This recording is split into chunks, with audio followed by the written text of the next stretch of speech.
Hello everyone, I'm back with another Reddit Addicts episode.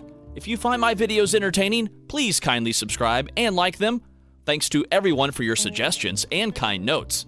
Now, let's get started with today's exciting stories. I feel like such an idiot for thinking things would change. Just here to share my story.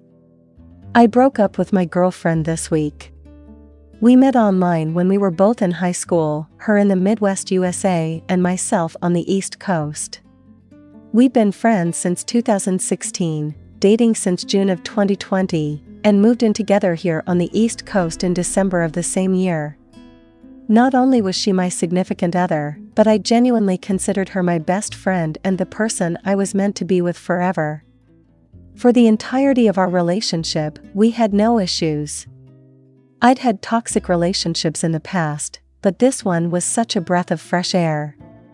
We both had issues with ourselves, but were very open about communicating and helping each other work through personal stuff. It really was great while it lasted. But around April of 2022, I noticed something change. We're both big gamers, and we both have separate friend groups that we play games with. I never had any problems with her having guy friends, as I had no reason not to trust her. But like I said, something changed in April. I noticed little things, like how she would make sure to mute her microphone if I came into her room. Or how she would go back to a game after talking to me, and instead of saying sorry, I was talking to my boyfriend, she would say something like I was grabbing a snack or I was using the bathroom even though that isn't what happened. One particular night towards the end of May, we were in the kitchen together and I had hugged her and picked her up. She said she had to go back to her ranked game because she was between rounds. So, still holding her up, I had turned to carry her back to her chair. She physically restrained me from carrying her over there, whining and saying her webcam was on before starting to say something like I don't want to look weird or something like that, but trailed off. I shrugged it off and went back to my room, but realized later just how weird it was for her to say that and act like that. A couple weeks later, I went to use the bathroom and her phone just so happened to be on the sink, screen on, texts open to a name I didn't recognize, we'll call him Brian. I locked the door, sat down, and took a better look at the text history. There was plenty of nasty talk in there, talking about wanting to fuck, having him come on her face, all sorts of sexual fantasies, as he seemed to not live anywhere nearby. What's even worse for me is that they communicated as if they were a couple, with her calling him baby and lover boy and all kinds of other pet names. I knew I had to immediately talk to her about this, so I did. I sat her down and asked if she'd been talking to someone else, which she immediately declined. I then told her that she left her phone in the bathroom, and I saw all of her texts with Brian. She broke down right then and there, admitted and apologized heavily, saying she'll stop talking to him. Claiming that she loves me, not him, that their relationship means nothing. I basically said that I needed a little break to think stuff over, but we ultimately ended up staying together. She talked about starting therapy to talk to someone about her issues, and based off of where our conversation ended that day, I felt she was genuinely sorry and would work to fix this for us. That was where I fucked up the first time. Fast forward to a month later. I had woken up extra early for work, and noticed again that her phone was on next to her as she slept. I took it and saw that she had some strangely love-why texts with her female friend, who we will call Lisa. Not inherently weird as I hear her talk about Lisa a lot. But it wasn't Lisa. I had made a mental note of Brian's phone number when I saw the texts the previous month, and Lisa's number matched up exactly. My girlfriend had changed Brian's contact name to someone she knew I wouldn't question that she was texting. And lo and behold, the two of them were still talking as if they were in a serious relationship. Miss you, babe, I love you, good night. I can't wait for you to meet my family. She even mentioned not being able to FaceTime because her roommates are home and they will be able to hear me. Just the two of us lived together in the apartment. So she's lying to this guy too, he has no idea she's in a relationship. I waited until we were both home from work that day to bring it up. I didn't explicitly say that I saw her texts, but it was heavily implied. I asked her if she was still talking to Brian, and she said yes. She said it's been hard finding the time to tell him, and she said she would do it right away. I told her that as long as she held herself accountable, i.e. tell Brian the truth, talk to her family about what's been going on, and actually look to start therapy, then this is something that can maybe be worked through. That, of course, was my second major mistake. Immediately after this conversation, she went out to sit in her car to talk to Brian about how she's in a relationship and can't be talking to him anymore. She then called her sister, spoke to her about the situation, and then called both her mom and dad to attempt to fill them in as well. Though neither parent picked up. She said she would try again the next day, but never ended up calling either of them about it to my knowledge. At the time, I thought that since she'd allegedly cut off Brian and spoken to her sister, she's at least making an effort. I tried to put the situation behind us and focus on the future, as our apartment lease was due to end within a few weeks and we had to figure out what our next plan of action was as far as our living situation.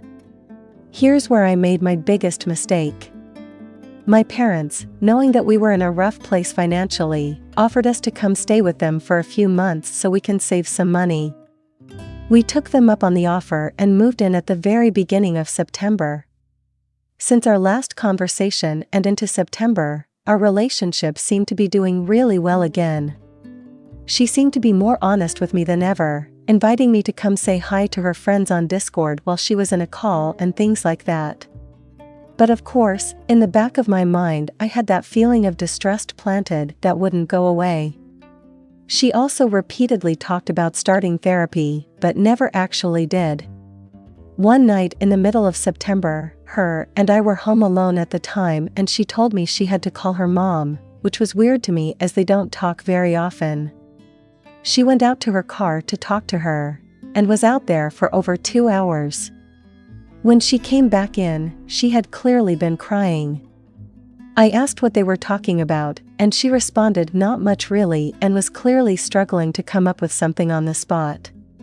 Since I wasn't sure if she was just emotional because of something serious she didn't want to immediately talk about with me, I let her go upstairs without pressing. And since it was late, she went to sleep shortly after. The next day, we were home alone again, so I took the opportunity to talk to her. I asked her flat out if it was really her mom that she was talking to last night. She said that it was, and even showed me the call on her call history. I noticed that there was no signs of Elisa or Brian, or anything really on her call list, besides mom a bunch of times. Again, I knew she didn't talk to her that much, so it was weird to me that her name was in the call history so much. At this point though, I'd been so paranoid about every little thing that I brushed it off as just that, me being paranoid. I didn't press about it. Well, I should have. The final part of this story just recently happened. She was at work, and I was playing with one of my cats. I wanted to try one of those interactive apps that cats play with on the iPad. It's got fish or mice or whatever on it for them to swat at, not super important. Point is, I knew she had an iPad I could use. I don't regularly use iPads, and I noticed once I got hers that it had iMessage on it. The same iMessage that is linked to her phone. I opened it and saw texts from Mom that were actually just Brian's phone number, again. The texts were honestly very sad to read. Turns out that she never actually told him the truth. From what I understood, she just broke up with him. Said she wasn't in a good place to be dating right now. This poor guy was clearly heartbroken, totally confused as to why he was cut off so abruptly. I can't help but to feel bad for him, as he's got no idea that she's been in a long-term relationship this whole time. She has still been talking to him daily, clearly trying to keep him around as a friend while telling me she cut him off. And if that wasn't bad enough, there was another new person. I'll call him Kevin, who was a member of her friend group that I was already aware of. I'm 99% sure that this guy knew about me dating her as well, but I can't be sure of anything anymore with her. Anyways, the texts were disgusting. Full-on sexting, talking about how he is her type, he's the one for her, even saying she's recently bought lingerie and is planning on showing him pictures of her wearing it as soon as it arrives.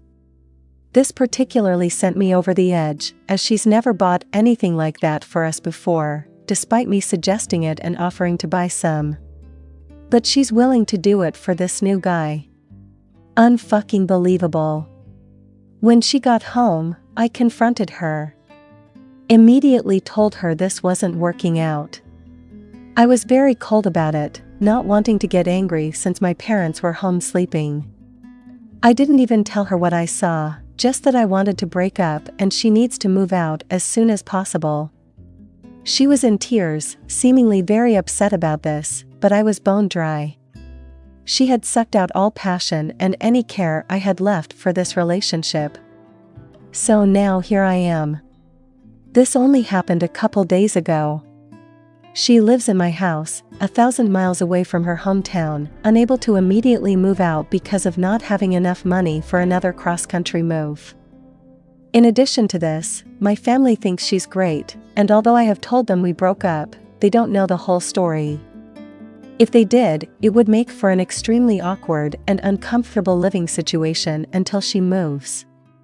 To me, it makes more sense to just have her move as soon as possible, and fill them in after she's gone. Her current planet to be out before December. And all of this could have been avoided if I wasn't a fucking idiot by believing that she could change. To the people in a similar situation, don't do what I did. Your partner cheated once and they will cheat again. Maybe not today, maybe not tomorrow, maybe not this week, month, year, whatever. They will cheat again. And to everyone else, thank you for reading. Again, this is mainly a vent for me, but please, if you have any input or suggestions, anything at all, let me know. Having more people to talk to right now would be great, especially people with similar experiences. We hope you enjoyed this story. Thanks for watching and hope to see you in the next video. And before you go, please be sure to subscribe for more.